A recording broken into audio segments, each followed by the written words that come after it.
अस्सलाम वालेकुम नाज़रीन, कैसे हैं आप सब लोग? उम्मीद करती हूँ आप सब लोग ठीक होंगे और मुझे भी दुआओं में याद रखते होंगे। और उम्मीद करती हूँ आप सब लोगों का रमज़ान भी अच्छा गुज़र रहा होगा और सहरी और इफ्तारी अच्छे तरीके से कर रहे होंगे। लेकिन क्या आप लोग अपना ध्यान रख रहे हैं? खाने से परहेज़ और खाने में मियाँ नबी का इख्तियार कर रहे हैं? आज मैं इस वीडियो में आप लोगों को अमराज़ मैदा के बारे में कुछ चीज़ें बताना चाहूँगी और आज हम लोग डिस्कस करेंगे 5 ऐसी डिजीज़ेज़ जो मैदे में पैदा हो सकती हैं और उनका इलाज और उनसे एहतियात हम कैसे इख्तियार कर सकते हैं। तो शुरू करते हैं वीडियो। इससे पहले अगर आप लोगों ने मेरा चैनल सब्सक्राइब नहीं किया तो सब्सक्राइब करें ताकि आइंदा आप लोगों को ऐसी अच्छी वीडियो के बारे में पता चल सके और घंटी का बटन ज़रूर दबा दीजिएगा। नाज़रीन, मैदा ग़िज़ा का एक स्टोर है जो ग़िज़ा को वसूल करने के बाद थोड़ा सा पतला करता है और हज़म करने के लिए आगे रवाना कर देता है। वो ग़िज़ाएँ जो मैदा में रखी जाती हैं, अगर इनमें कोई ख़राबी हो तो वो मैदा को भी बीमार कर सकती हैं। जिस्म के दूसरे अज़ा की तरह इस पर चोट के असरात होते हैं। ये जल सकता है या जिस्मानी बीमारियों में बास के असरात कबूल करता है। तो पहली बीमारी जो है, जो मैं डिस्कस करना चाहूँगी, बहुत ज़रूरी, वो है भूख ना लगना। हर जानदार को भूख लगती है। पहला खाना जब हज़म हो जाता है तो इसके बाद खून में ग्लूकोज़ की मिक़दार कम पड़ने लगती है और जानदार को भूख लगती है। भूख का अमल तंदुरुस्त अफ़राद में मुतअद्दिद अमूर से वाबस्ता है।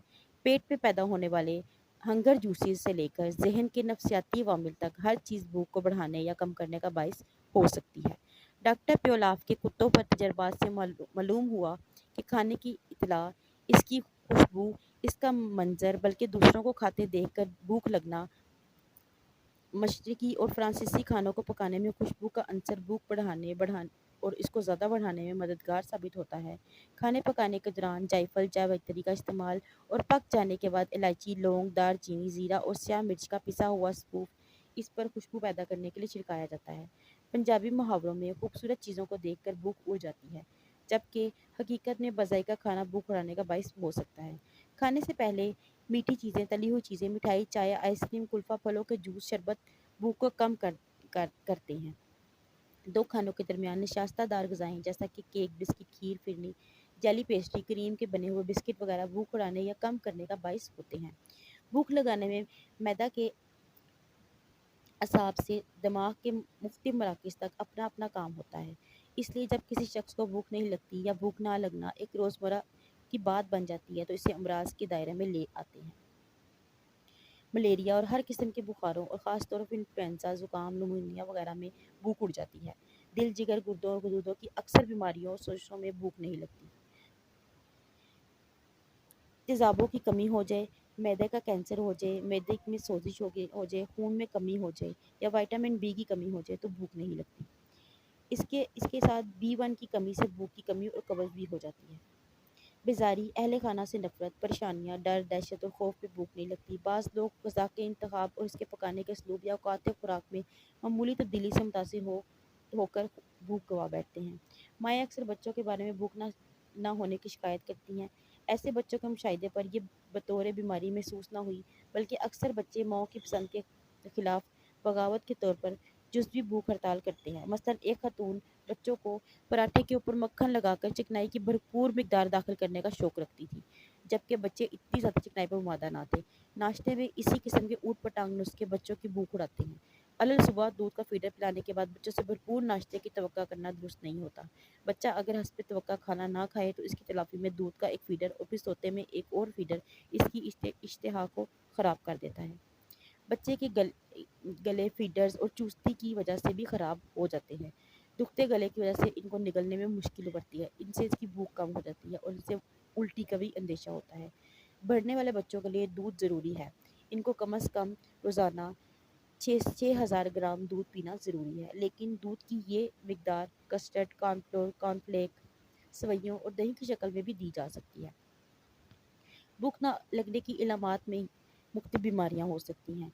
अक्सर मरीज़ों में इस बीमारी की इलामात वाज़िया होंगी, लेकिन ग़िज़ाई कमी की वजह से जिस्मानी कमज़ोरी और फिर कुछ अरसा बाद जिस्म की मुदाफ़त कमज़ोर पड़ती है तो दूसरी बीमारियां आ जाती हैं। इनका ज़्यादातर शिकार ऐसी नौजवान लड़कियां होती हैं जो हाल ही में बालिग होती हैं। इन बच्चियों को आम तौर पर घर से या तलीमी सरगर्मियों वगैरह के दौरान किसी तरफ से शदीद ज़हनी सदमा दुचार हो सकता है। ایک تندرست اور ہنستی کھیلتی بچی کا وزن کم ہونے لگتا ہے، اس کی ماہواری کم ہونے لگتی ہے اور دوستوں میں دلچسپی ختم ہو جاتی ہے، اس کا دل پڑھائی سے اچاٹ ہو جاتا ہے، نیند کم ہو جاتی ہے، سردی زیادہ لگتی ہے، طبیعت بجھی بجھی سی رہتی ہے۔ اگرچہ مرد بھی اس میں مبتلا ہوتے ہیں لیکن ان کی تعداد بڑی کم ہوتی ہے۔